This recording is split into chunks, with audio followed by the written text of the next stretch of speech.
वासना के बिना जी ना सकोगे, एक क्षण न जी सकोगे। सच तो यह है, संसार के पुराने से पुराने शास्त्र एक बात कहते हैं, परमात्मा अकेला था, उसके मन में वासना जगी कि मैं दो हूं, इससे संसार पैदा हुआ। परमात्मा में भी वासना जगी कि मैं दो हूं, कि मैं अनेक हूं, कि मैं फैलूं, विस्तीर्ण हूं, तो संसार पैदा हुआ। हम परमात्मा की ही वासना के हिस्से, उसकी ही वासना की किरणें। इसलिए पहली बात, वासना स्वाभाविक है, वासना प्राकृतिक है, नैसर्गिक है। वासना बुरी नहीं है, पाप नहीं। जिन्होंने तुमसे कहा वासना पाप है, वासना बुरी है, वासना से बचो, वासना से हटो, वासना से भागो, वासना को दबाओ, काटो, मारो, उन्होंने वासना को रुग्ण कर दिया। दबाई गई वासना रुग्ण हो जाती है। जो भी दबाया जाएगा वही जहर हो जाता है। दबने से मिटता तो नहीं, भीतर भीतर सरक जाता है। उसकी सहज प्रक्रिया समाप्त हो जाती, क्योंकि तुम उसे प्रकट नहीं होने देते। वो फिर असहज रूप से प्रकट होने लगता है, और असहज रूप से जब वासना प्रकट होती है तो विकृति, तो रोग, तो रुग्ण, तो तुमने एक सुंदर वस्तु को कुरूप कर डाला।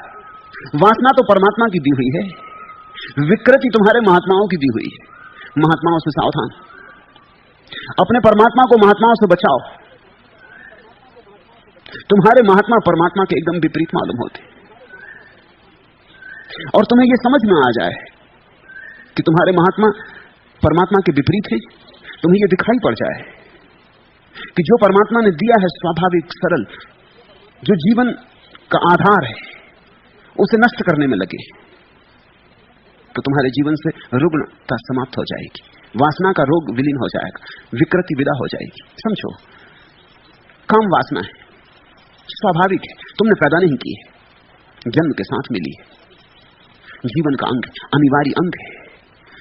तुम्हारे माँ और पिता को काम वासना न होती तो तुम न होते। इसलिए शास्त्र ठीक ही कहते हैं कि परमात्मा में वासना उठी होगी तभी संसार हुआ। तुम्हारे माँ और पिता में वासना न उठती तो तुम न होते, तुम में वासना उठेगी तो तुम्हारे बच्चे होंगे। ये जो जीवन की श्रृंखला चल रही है, जो जीवन का सातत्य है, ये जो जीवन की सरिता बह रही है, इसके भीतर जल वासना का है। वासना बुरी नहीं हो सकती, क्योंकि जीवन बुरा नहीं, जीवन प्यारा है, अति सुंदर है। लेकिन वासना को दबाने में लग जाओ और विकृति शुरू हो जाती है।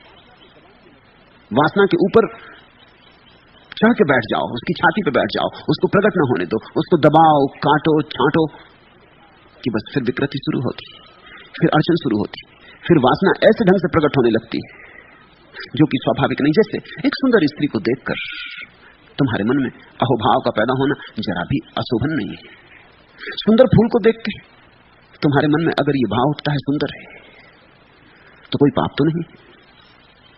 चांद को देखकर सुंदर है तो पाप तो नहीं। तो मनुष्य के साथ ही भेद क्यों करते हो? सुंदर स्त्री, सुंदर पुरुष को देखकर सौंदर्य का बोध होगा, होना चाहिए। अगर तुमने जरा भी बुद्धिमत्ता है तो होगा, अगर बिल्कुल जड़ बुद्धि हो तो नहीं होगा। इसलिए सौंदर्य के बोध में तो कुछ बुराई नहीं है, लेकिन तत्क्षण तुम्हारे भीतर घबराहट पैदा होती कि पाप हो रहा है। मैंने इस स्त्री को सुंदर माना, ये पाप हो गया कि मैंने कोई अपराध कर लिया। अब तुम इस भाव को दबाते हो, तुम इस स्त्री की तरफ देखना चाहते हो और नहीं देखते। अब विकृति पैदा हो रही। अब तुम और बहाने से देखते हो, किसी और चीज को देखने के बहाने से देखते हो। तुम किसको धोखा दे रहे हो? या तुम भीड़ में उस स्त्री को धक्का मार देते हो, ये विकृति है। या तुम बाजार से गंदी पत्रिकाएं खरीद लाते हो, उनमें नग्न स्त्रियों के चित्र देखते हो,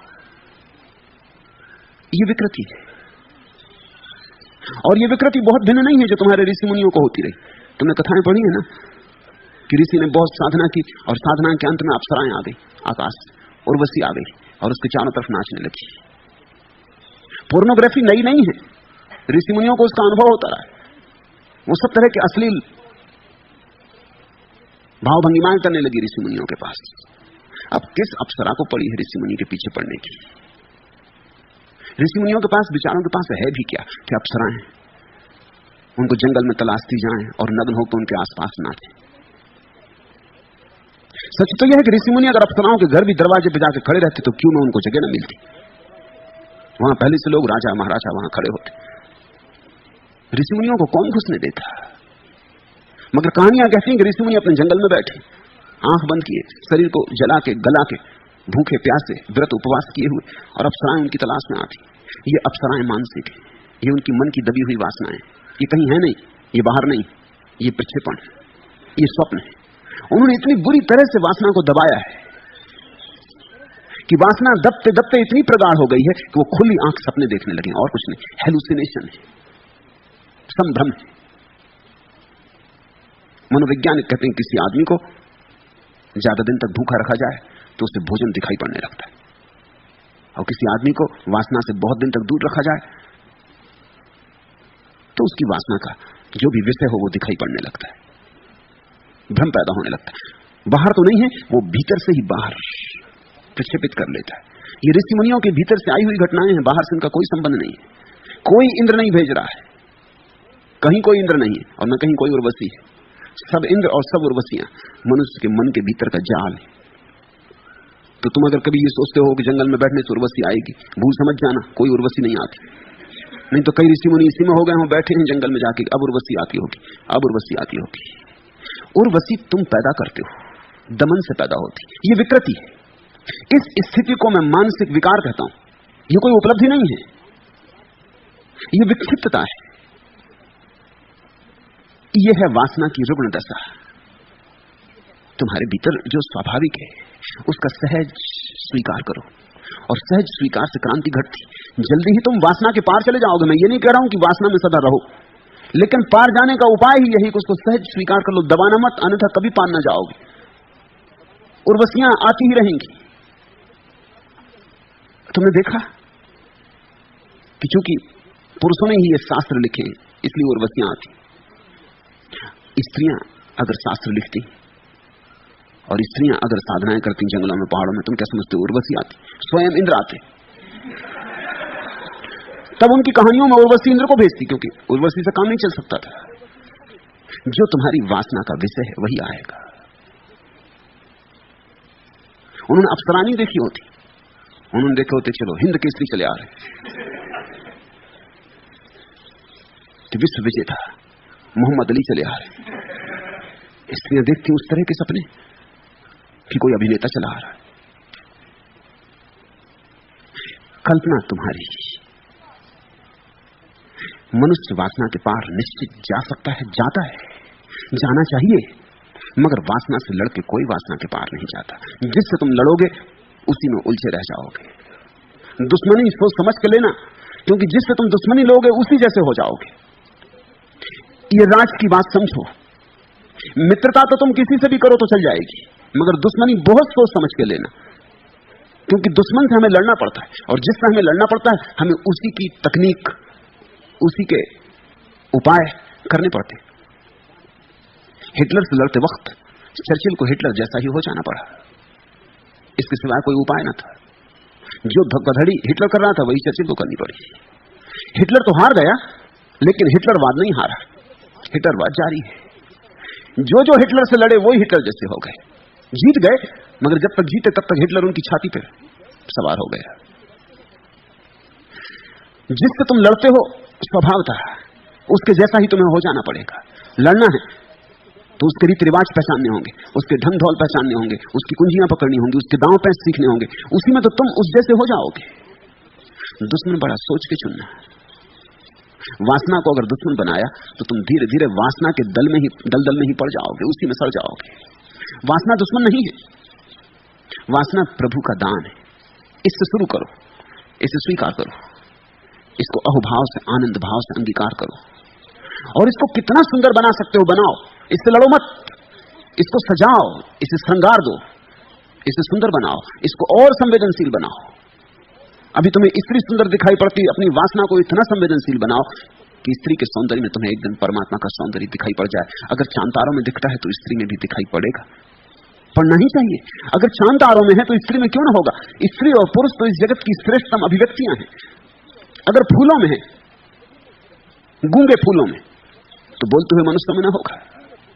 अगर पत्थर पहाड़ों में है, जड़ पत्थर पहाड़ों में, तो चैतन्य मनुष्य में ना होगा। संवेदनशील बनाओ, वासना से भगो मत, वासना से डरो मत, वासना को निखारो, शुद्ध करो। यही मेरी पूरी प्रक्रिया है जो मैं यहां तुम्हें दे रहा हूं। वासना को शुद्ध करो, निखारो, वासना को प्रार्थनापूर्ण करो, वासना को ध्यान बनाओ, और धीरे धीरे तुम चमत्कृत हो जाओगे कि वासना ही तुम्हें वहां ले आई जहां तुम जाना चाहते थे वासना से लड़के, और नहीं जा सकते थे। प्रेम करो, प्रेम से बचो मत, गहरा प्रेम करो, इतना गहरा प्रेम करो कि जिससे तुम प्रेम करो वही तुम्हारे लिए परमात्मा हो जाए। इतना गहरा प्रेम करो। तुम्हारा प्रेम अगर तुम्हारे प्रेम पात्र को परमात्मा ना बना सके तो प्रेम ही नहीं, तो कहीं कुछ कमी रह गई। तुम्हारे महात्मा कहते हैं कि प्रेम के कारण तुम परमात्मा को नहीं पा रहे हो। मैं तुमसे कहता हूं प्रेम की कमी के कारण तुम परमात्मा को नहीं पा रहे हो। इस भेद को समझ लेना। इसलिए अगर तुम्हारे महात्मा मुझसे नाराज हैं तो बिल्कुल स्वाभाविक। अगर मैं सही हूं तो वे सब नाराज होने ही चाहिए। मैं कह रहा हूं प्रेम तुम में कम है इसलिए परमात्मा तुम्हें दिखाई नहीं पड़ता। तुम्हारी वासना बड़ी अधूरी है, अपंग है। तुम्हारी वासना को पंख नहीं है, पंख दो। तुम्हारी वासना को उड़ना सिखाओ। तुम्हारी वासना जमीन पर सरक रही, मैं कहता हूं वासना को आकाश में उड़ना सिखाओ। परमात्मा अगर वासना के द्वारा संसार में उतरा है तो तुम वासना की ही सीढ़ी पर चढ़ के परमात्मा तक पहुंचोगे, क्योंकि जिस सीढ़ी से उतरा जाता है उसी से चढ़ा जाता है। फिर तुम्हें दोहरा कर कह दूं, पुराने शास्त्र कहते हैं परमात्मा ने वासना चखी कि मैं अनेक हूं। अकेला अकेला थक गया होगा, तुम भीड़ से थक गए हो। वो अकेला अकेला थक गया था, वो उतरा जगत में, तुम भीड़ से थक गए हो। अब तुम वापस एकांत पाना चाहते हो, मोक्ष पाना चाहते हो, कैवल्य पाना चाहते हो, ध्यान समाधि पाना चाहते हो। चलो उसी सीढ़ी से जिससे परमात्मा उतरा। इसलिए मैं कहता हूं कि संभोग और समाधि एक ही सीढ़ी के दो हिस्से, दिशा का भेद है और कोई भेद नहीं। परमात्मा उतरा है समाधि से संभोग की तरफ तो संसार बना, नहीं तो संसार नहीं बन सकता था। तुम चलो संभोग से समाधि की तरफ तो तुम संसार से मुक्त हो जाओगे। उसी सीढ़ी से चलना होगा और कोई सीढ़ी नहीं। तुम जिस रास्ते से चल के मुझ तक आए हो, घर जाते वक्त उसी रास्ते से लौटोगे ना। तुम ये तो नहीं कहोगे कि इस रास्ते से तो हम अपने घर से दूर गए थे, इसी रास्ते पर हम कैसे आज। तुम जानते हो कि तर्क भी तुम्हें घर वापस ले जाएगा, सिर्फ दिशा बदल जाएगी, चेहरा बदल जाएगा। अभी यहां आते तरफ पीठ थी, जाते वक्त घर की तरफ मुंह हो जाएगा। बस इतना सा रूपांतरण। विरोध नहीं, वैमनस्य नहीं, दमन नहीं, जबरदस्ती नहीं, हिंसा नहीं। तुमने पूछा है कि अपने भीतर कभी झांकने पर मुझे लगा है कि मेरी अनेक वासनाएं रुग्ण हैं। देखना, उनका विश्लेषण करना। जो जो वासनाएं रुग्ण हो समझ लेना, खोज करोगे अनुभव में भी आ जाएगा। वे वही वासनाएं हैं जिन जिनको तुमने दबाया है या जिन जिनको तुम्हें सिखाया गया दबाओ, वे रुग्ण हो गई। उन्हें अभिव्यक्ति का मौका नहीं मिला। ऊर्जा भीतर पड़ी पड़ी सड़ गई है। ऊर्जा को बहने दो। झरने रुक जाते तो सड़ जाते, नदी ठहर जाती तो गंदी हो जाती। स्वच्छता के लिए नीर बहता रहना चाहिए। बहते नीर बनो, पानी बहता रहे, बहाव को अवरुद्ध मत करो, नहीं तो तुम बीमार वासनाओं से घिर जाओगे। और बीमार वासनाएं हो तो आत्मा स्वस्थ नहीं हो सकती। वे बीमार वासनाएं आत्मा के गले में पत्थर की चट्टानों की तरह लटकी रहेंगी। आत्मा उठ नहीं सकती आकाश में। वे बीमार वासनाएं घाव की तरह होंगी, उनसे मवाद रिश्ती रहेगी। पूछा तुमने तो क्या वासनाएं भी स्वस्थ और रुग्ण होती? निश्चित ही। स्वीकृत वासना, अहोभाव से अंगीकृत वासना स्वस्थ होती, अस्वीकृत वासना, इंकार की गई वासना अस्वस्थ हो जाती। और जिससे तुम इंकार करते हो वो बदला मांगती, वो प्रतिरोध करती और प्रतिशोध चाहती। जितना तुम दबाते हो उतनी वो धक्के मारती कि मैं प्रकट होकर रहूंगी। इसलिए अक्सर ऐसा हो जाता है कि तुम्हारे तथाकथित साधु सन्यासी सिवाय रुग्ण वासनाओं की गठरी के और कुछ नहीं रह जाते। अगर उनके मन की तुम जांच पड़ताल करो तो बड़े चकित हो जाओ, वहां सिर्फ रुग्ण वासनाएं। अगर तुम उनके सपनों में झांको तो बहुत भयभीत हो जाओ, उससे बेहतर सपने तुम देखते हो। इस बात का तुम्हें शायद पता न हो कि साधारण जन गंदे सपने नहीं देखते या बहुत कम देखते, लेकिन जिनको तुम साधु पुरुष कहते हो उनके सब सपने गंदे होते होंगे ही, क्योंकि दिन भर जिसको दबाया है वो रात बदला लेता है। इसलिए तो साधु सन्यासी सोने से डरने लगते, नींद कम करने लगते। 5 घंटे सो, 4 घंटे सो, 3 घंटे।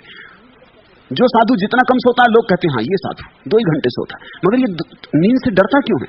इतनी घबराहट क्या है? नींद जैसी सुखद प्रक्रिया, नींद जैसी शांत प्रक्रिया। पतंजलि ने तो कहा समाधि और सुसुप्ति एक जैसे, गहरी नींद समाधि जैसी ही है। जरा सा फर्क है, इतना सा फर्क है कि समाधि में आदमी जागा होता है और नींद में सोया होता है, मगर दोनों दशाएं एक जैसी, क्योंकि दोनों ही स्थिति में मन शांत हो गया होता है, विचार विलीन हो गए होते, निर्विचार दशा आ गई होती। सुसुप्ति में भी तुम परमात्मा में गिर जाते हो, रोज गिरते हो। इसलिए तो गहरी नींद के बाद सुबह ताजापन लगता है, पुनरुज्जीवन मालूम होता है, फिर लौट आए ताजे होकर, किसी ऊर्जा के स्रोत में नहा के लौट आए। कुछ पता नहीं कहां गए, कैसे गए, मगर गए। होश नहीं था लेकिन गए। सुसुप्ति है सोए सोए परमात्मा में प्रवेश, और समाधि है जागे जागे परमात्मा में प्रवेश। प्रवेश तो एक ही है, द्वार एक ही है, सिर्फ इतना ही फर्क है, एक में नींद है, एक में जागरण है। लेकिन तुम्हारे साधु सन्यासी बड़े घबराते नींद से, बड़े उपाय करते रहते कि किस तरह न सोएं। उनका भय क्या है? उनका भय विचारों का है, यही है। वो दया योग है। जो सो भी नहीं सकते शांति से, उन पर दया न करो तो और क्या करो।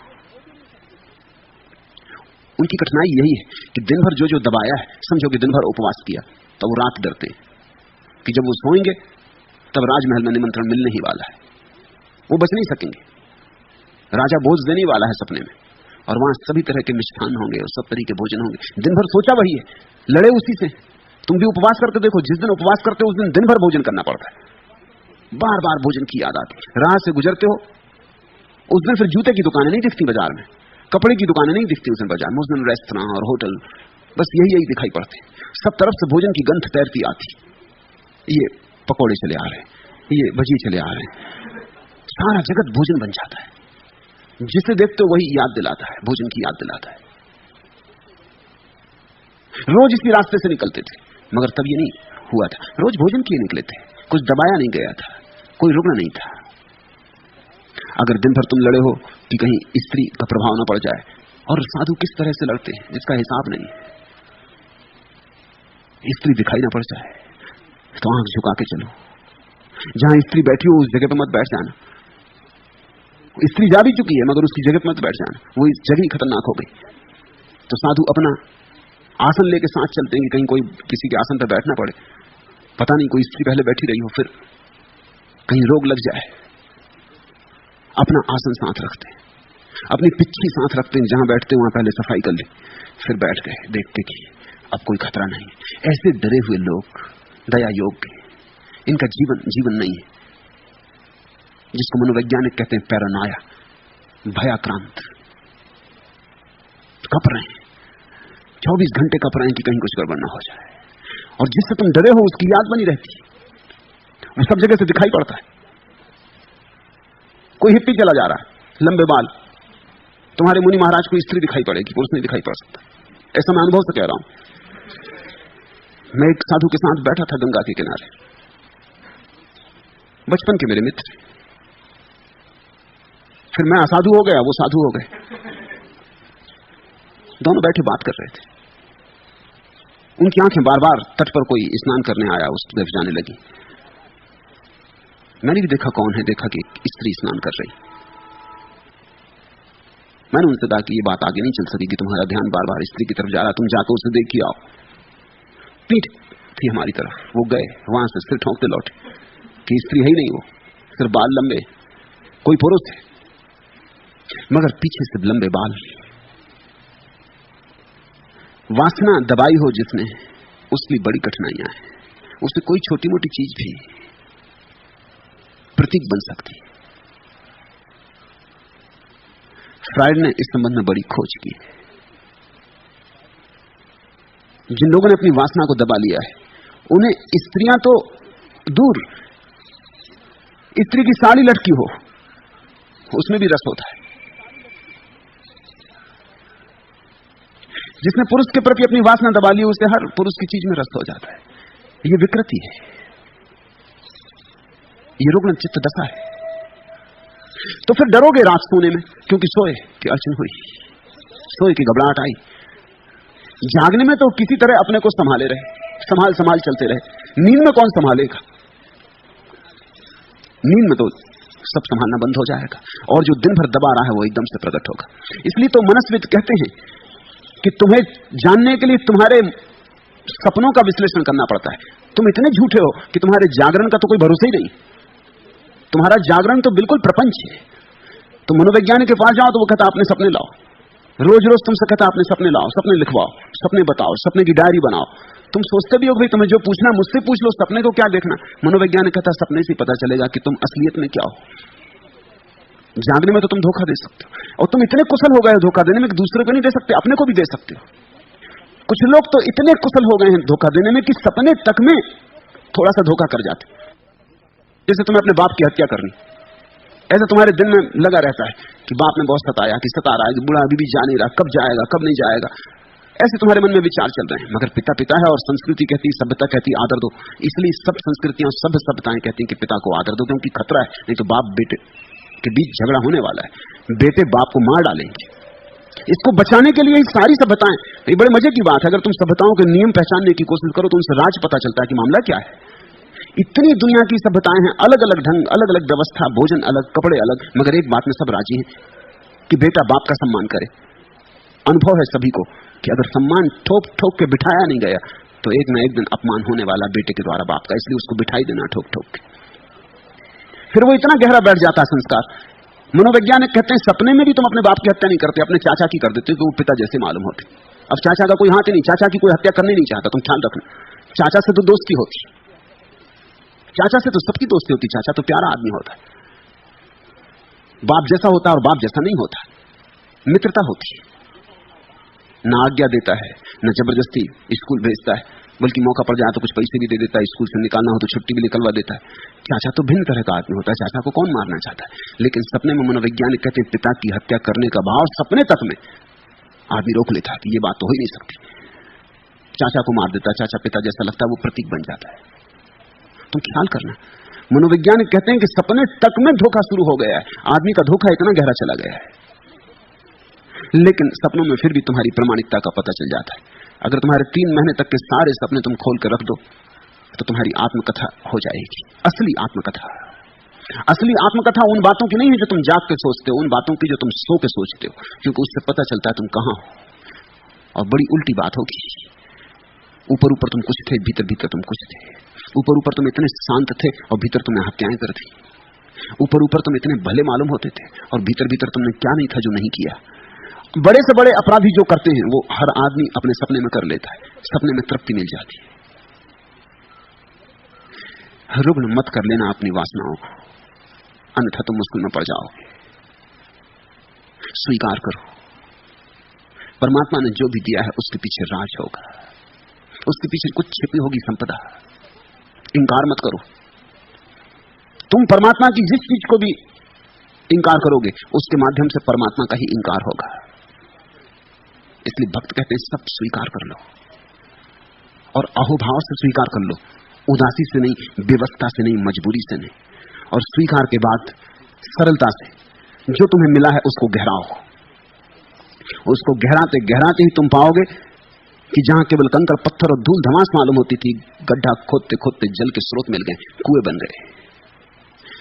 हर वासना से प्रार्थना तक पहुंचने का उपाय खुदाई ठीक से करो। मैं तुम्हें जीवन स्वीकार का धर्म दे रहा हूं, इसमें इंकार नहीं, जरा भी इंकार नहीं। मैं तुम्हें प्रमाणिक मनुष्य होने की कला सिखा रहा हूं। तुम्हें अब तक अप्रमाणिक होने की बातें बताई गई, अब तक तुम्हें जबरदस्ती अपने को कुछ बना लेने की चेष्टा सिखाई गई। मैं तुमसे कह रहा हूं सहजता से तुम हो जाओगे जो तुम होना चाहते हो। सहजता धर्म होना चाहिए, सहज योग ही एकमात्र योग होना चाहिए। और अगर तुमने इस संसार को स्वीकार न किया तो इस संसार के बनाने वाले को कैसे स्वीकार कर सकोगे। वासना का इंकार नास्तिकता है, वासना का स्वीकार आस्तिकता है। जीस्त को पुरबहार क्या करते, दिल ही था सोगवार क्या करते, आपके गम की बात है वरना खुद को हम बेकरार क्या करते, आपका एतवार ही कब था, आपका इंतजार क्या करते, थी हमें क्या बाहर से उम्मीद, हम उम्मीदें बाहर क्या करते, जिस पर कब हमें भरोसा था आप पर एतबार क्या करते, थे न जिनको अजीज खारे चमन वह भला गुल से प्यार क्या करते, समिया जब न सभी रास आई सुबह का इंतजार क्या करते। थोड़ा समझो, आपका एतबार ही कब था, आपका इंतजार क्या करते।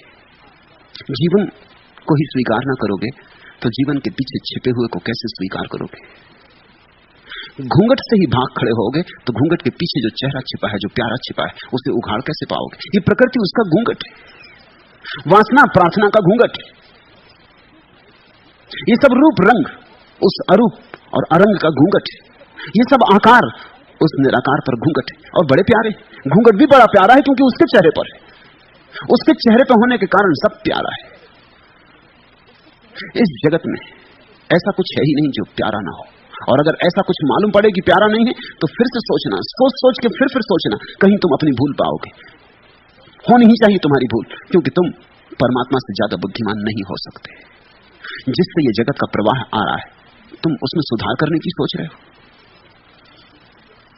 तुम्हारी चेष्टा यह है कि तुम परमात्मा को भी सलाह देना चाहते हो कि ऐसा होना चाहिए था, वासना नहीं होनी चाहिए थी। जरा सोचो तो कि एक बच्चा पैदा हो जिसमें वासना ना हो, उसमें क्या होगा? उसमें रीढ़ होगी, वो बच्चा नपुंसक होगा। उसमें जीवन की ऊर्जा होगी, उल्लास होगा, उसमें फूल लग सकते, वो जी सकता है। वो श्वास ही क्यों लेगा? उसमें श्वास ही क्यों चलेगी? तुम उसे धक्का मार दोगे तो उसमें क्रोध नहीं उठेगा, वो बिल्कुल गोबर गणेश होगा। तुम उसको जैसा बना दोगे वैसे ही बन जाएगा। लीप पोत दोगे, लीप पुत जाएगा। उसमें मेधा नहीं होगी, प्रतिभा नहीं होगी, उसमें बगावत नहीं होगी, क्रांति नहीं होगी, आग नहीं होगी, उसमें कोई किरण नहीं होगी, अंधकार होगा। वो बिल्कुल मुर्दा होगा, मिट्टी का लौंदा होगा, उसमें आत्मा नहीं होगी। वासना नहीं होगी तो आत्मा नहीं होगी। वो कभी किसी स्त्री को प्रेम नहीं करेगा, वो अपनी मां को भी प्रेम नहीं कर सकता। ख्याल रखना, बच्चे का मां से प्रेम संसार में पहली स्त्री से प्रेम। और मनस्विद कहते हैं कि आदमी अपने बुढ़ापे तक भी अपने मां के प्रेम से मुक्त नहीं हो पाता। वो अपनी पत्नी में भी अपनी मां ही खोजता है, बहुत गहरे में मां की खोज चलती। इसलिए तो पुरुष स्त्रियों के स्तन में इतने उत्सुक होते, वो मां की खोज है और कुछ नहीं। स्तन यानी मां का प्रतीक है। वो बच्चे ने पहली दफा जाना था स्त्री का रूप, पहली दफा स्तन ही जाने थे उसने, स्त्री तो बाद में जानी, स्तन पहले जाने। उसकी पहली पहचान दुनिया से स्तन से हुई थी। स्तन ही भोजन थे, स्तन ही उसके लिए प्रेम थे, स्तन ही उसकी सांत्वना थे। रोता था तो स्तन ही उसके लिए धीरज थे, स्तन ही उसकी सारी आकांक्षा थे, स्तन ही उसकी सारी वासना थे, स्तन ही उसका सब सार थे, सब कुछ थे। इसलिए तो पुरुष स्तन से कभी मुक्त नहीं हो पाता। चित्रकार स्तनों के चित्र बनाते, मूर्तिकार बड़े बड़े स्तन गढ़ते जैसे होते भी नहीं। खजुराहो और कोणार्क स्तनों के मंदिर हैं, स्तन ही स्तन। कवि स्तन की कविताएं लिखते हैं, फिर उपन्यास हो कि फिल्में हो कि पुराण हो, स्तन की ही चर्चा चलती है। स्त्री से स्तन अलग कर लो और स्त्री में सब कुछ खो जाता है, बिल्कुल खो जाता है, क्योंकि वो स्त्री मां बनने के योग्य नहीं रह जाती। कोई पुरुष उस स्त्री में उत्सुक नहीं होता। स्त्रियां भी रहस्य को जानती तो स्तनों को उभारने के उपाय करती। ढंग ढंग की चोलियां तैयार होती सारी दुनिया में। स्तन कैसे बड़े दिखाई पड़े, इसकी चेष्टा जारी रहती। झूठे स्तन बनाए जाते, स्तन जवान दिखाई पड़ते रहे। ये सब क्यों चलता है? इसके पीछे गौर से देखो। इसके पीछे यही है कि बच्चे का पहला अनुभव स्तन से हुआ था। स्तन उसका जगत का सबसे प्राथमिक अनुभव है और सबसे बहुमूल्य अनुभव है। फिर मां को पहचाना, फिर मां से पहचान उसकी पहली स्त्री की पहचान थी। यही उसके गहरे में बैठ गई। मनोवैज्ञानिक कहते हैं इसलिए कोई पति अपनी पत्नी से कभी पूरा प्रसन्न नहीं हो पाता, क्योंकि कोई पत्नी कभी उसकी मां की प्रतिछवि नहीं हो पाती, कुछ ना कुछ कमी रह जाती। और कोई पत्नी उसकी मां बनने को आई भी नहीं। पति भी कह नहीं सकता कि मैं तुझमें मां खोज रहा हूं, क्योंकि वो उसके अहंकार के विपरीत जाता है। वो मालिक कैसे कह सकता है कि मैं मां खोज रहा हूं? लेकिन खोज मारा है। बूढ़ा से बूढ़ा आदमी मां की तलाश कर रहा है, और ठीक इसके विपरीत स्त्री बेटे की तलाश कर रही है। उपनिषदों में एक अद्भुत उल्लेख है। ऋषि उन दिनों आशीर्वाद देते थे। जब कोई नव विवाहित जोड़ा उनके पास आता तो वो जोड़े को आशीर्वाद देते थे कि तुम्हारे 10 पुत्र हों और अंततः तुम्हारा पति तुम्हारा 11वां पुत्र हो जाए। ये बड़ी अद्भुत बात है। अंततः उस दिन विवाह पूरा सफल हुआ, जिस दिन स्त्री मां हो जाएगी और पति फिर बेटा हो जाएगा। उस दिन विवाह सफल हुआ, फिर यात्रा पूरी हो गई, वर्तुल पूरा हो गया। जिस बच्चे में वासना नहीं होगी उसमें जीवन की ऊर्जा नहीं होगी, वो अपनी मां को प्रेम नहीं कर सकेगा, वो किसी स्त्री को प्रेम नहीं कर सकेगा, वो किसी पुरुष को प्रेम नहीं कर सकेगा, वो कोई मैत्री नहीं बना सकेगा, उसे फूलों में कोई सौंदर्य नहीं दिखाई पड़ेगा, चांद तारों में कोई रोशनी नहीं दिखाई पड़ेगी, उसे इस जगत में कोई काव्य दिखाई नहीं पड़ेगा, क्योंकि सब काव्य वासना से ही उमकता है। तुम क्या समझते हो फूल तुम्हारे लिए उगे हैं वृक्षों में कि तुम तोड़ो मंदिरों में चढ़ाओ? फूल तुम्हारे लिए नहीं उगे, तुम्हारे मंदिरों में चढ़ने के लिए नहीं उगे। फूल वृक्ष की वासना का हिस्सा है। फूलों के द्वारा वृक्ष तितलियों को लुभा रहा है, मधुमक्खियों को लुभा रहा है। फूलों में वृक्ष ने अपने वीर अणु रखे हुए, मधुमक्खियों में, तितलियों में, उनके पंखों में, उनके पैरों में लग के वे वीर अणु मादा तक पहुंच जाएंगे। फूल तरकीब है, फूल जाल है। तुम सोचते हो कोयल जब कुहू कुहू पुकारती तो कोई भजन गा रही कि कोई अजान कर रही? वो अपने प्यारे को पुकार रही। और ध्यान रखना, जो कुहू कुहू कर रही है कोयल, वो नर कोयल है, वो स्त्री नहीं है। स्त्री तो चुपचाप बैठी, जैसे सभी स्त्रियां चुपचाप बैठती। वो पुरुष है जो चेष्टा कर रहा है। तुमने देखा वो जो मोर नाचता है वो पुरुष है, वो जो पंख फैलाता है वो पुरुष है। स्त्री के पास प्रकृति ने सुंदर पंख नहीं दिए, जरूरत नहीं है, उसका स्तरण होना पर्याप्त है। जब दुनिया ज्यादा प्राकृतिक थी तो स्त्रियां गहने नहीं पहनती थी, पुरुष गहने पहनते थे, वही उचित है, वही होना चाहिए। ये तुम हिप्पी इत्यादियों को देखते ना, घंटी इत्यादि बांधे हुए कुछ, ये ज्यादा ठीक बात है, क्योंकि सारी प्रकृति इसके पक्ष में कि पुरुष, मोर सुंदर है, फूल सुंदर है, कोयल, नर कोयल की आवाज मधुर है। क्यों? वो स्त्री को लुभाना। स्त्री तो स्त्री होने के कारण पर्याप्त है, कुछ और चाहिए नहीं। पुरुष पर्याप्त नहीं है, वो लुभाने जाएगा। तुम देखते मुर्गा कैसी छाती फैला के चलता, कलगी उठा के चलता। वो जब तुम भी कभी किसी के प्रेम में पड़ जाते हो, छाती ना भी हो तो कोट में रुई भरवा लेते हो, मगर कलगी वगैरह ना हो तो साफा बांध लेते, उसमें कलगी निकाल लेते, बने मुर्गा चले। ये सारा जगत वासना का अद्भुत खेल है। बच्चा अगर वासना के बिना पैदा होगा, जिएगा ही नहीं, मर जाएगा। और जिसको जगत से प्रेम पैदा नहीं होगा, स्त्री का पुरुष से, पुरुष का स्त्री से, उसको परमात्मा की याद भी नहीं आएगी। क्योंकि प्रेम जब इस जगत में हम करते हैं और हारते, तब परमात्मा की याद आती। जरा समझने की कोशिश करना, इस जगत का कोई प्रेम जीत नहीं सकता, क्योंकि कोई प्रेम तुम्हारी प्रेम की आकांक्षा को तृप्त नहीं कर सकता। आकांक्षा बहुत बड़ी है, सागरों को पी जाए इतनी है, और यहां बूंदें तरसने से मिलती, वो भी नहीं मिलती। यहां हर बूंद जो तुम्हारे कंठ में पड़ती है, वस्तुतः तुम्हारी प्यास को और जगा जाती, घटाती नहीं। तो यहां तुम प्रेम में पड़ोगे और हारोगे। मैं तुमसे कहता हूं प्रेम में जरूर पड़ना, हारोगे नहीं तो तुम परमात्मा को कभी याद नहीं करोगे। हारे का हरिनाम। जब हार जाओगे, बुरी तरह हारोगे, यहां सब तरफ टटोलोगे और न पाओगे, और हर जगह से विषाद हाथ लगेगा, असफलता हाथ लगेगी। जहां जहां जाओगे वहीं से खाली हाथ लौटोगे। तब एक दिन असहाय अवस्था में आकाश की तरफ आंखें उठा के पुकारोगे, क्या बहुत हो गया, अब तो तू ही मिले तो कुछ हो। जब स्त्री और पुरुष के प्रेम से तृप्ति नहीं होगी और अतृप्ति बढ़ती जाएगी, तो ही परमात्मा की तलाश शुरू होती है। जिस बच्चे में वासना नहीं, वो परमात्मा को खोजने नहीं जाएगा। जिस बच्चे में वासना नहीं, वो परमात्मा से अलग हुआ ही नहीं, अभी खोजने का सवाल ही नहीं है। वासना उठी परमात्मा में तो उसने अनेक होने का विस्तार किया अपना। आपका एतबार ही कब था? आपका इंतजार क्या करते थी? हमें क्या बाहर से उम्मीद? हम उम्मीदें बाहर क्या करते? जिस पर कब हमें भरोसा था, आप पर एतबार क्या करते? जिंदगी पर ही जिसको भरोसा नहीं है, वो जिंदगी को बनाने वाले पर भरोसा नहीं कर सकता। जिस पर कब हमें भरोसा था, आप पर एतबार क्या करते थे? ना जिनको अजीज खारे चमन, जिसको कांटों से फूल नहीं है, वो फूलों से भी प्रेम नहीं कर सकेगा। जिसको कांटों से प्रेम नहीं है, वो फूलों से भी प्रेम नहीं कर सकेगा। और जिसे फूलों से प्रेम है, उसे कांटों से भी प्रेम होगा, क्योंकि वो समझेगा कि कांटे और फूल एक ही सिक्के के दो पहलू थे। ना जिनको अजीज खारे चमन, वह भला गुल से प्यार क्या करते? समिया जब न सभी रास आई, सुबह का इंतजार क्या करते? जिनको रात ही पसंद ना पड़ी, वो सुबह का क्या खाक इंतजार करेंगे?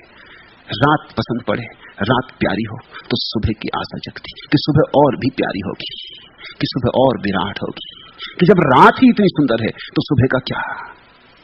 देखते हो, धनी धर्मदास ने कहा कि जब अपने गुरु में झांक कर देखा, जब कबीर में झांक कर देखा और इतना प्यारा दर्शन किया, तब समझ में आया कि जब गुरु इतना प्यारा है, तो जब उस परम पुरुष से मिलन होगा तो कैसा होगा? फिर वाणी कह नहीं पाती, फिर शब्द अधूरे पड़ जाते, फिर मौन ही उसे कह सकता है। जो भी परमात्मा ने दिया, बेशर्त कह रहा हूं, जो भी परमात्मा ने दिया उसे स्वीकार करो, उसे अंगीकार करो, उसके साथ चलो और तुम्हारी वासना स्वस्थ रहेगी। और स्वस्थ वासना प्रार्थना तक पहुंचा देती, अनिवार्य रूपेण पहुंचा देती। विकृत वासना भटक गई, न घर के रहे न घाट के, धोबी के गधे हो जाते हैं लोग, न घर के न घाट के। संसार भी गया और निर्वाण का कुछ पता नहीं चलता। इसी मुसीबत में पड़े हुए तुम्हारे साधु सन्यासियों को मैं देखता हूं, वे निश्चिंत दया के पात्र हैं, उनके हाथ से सब चला गया, माया भी गई और राम मिले नहीं, माया मिली न राम, दुविधा में दो गए, दुविधा पैदा हो गई उनके मन में, यह चुनना है, यह छोड़ना है, यह पकड़ना है, यह हटाना, दुविधा पैदा हो गई, द्वंद्व पैदा हो गया। द्वंद्व वासना को रुग्ण कर देता है। निर्द्वंद जियो, अभय से जियो। परमात्मा तुम्हारा रक्षक है, इतना भय क्या, इतना घबराना क्या, उसने दिया है तो ठीक ही दिया होगा, इस आस्था से जियो, और यही आस्था पहुंचाती है।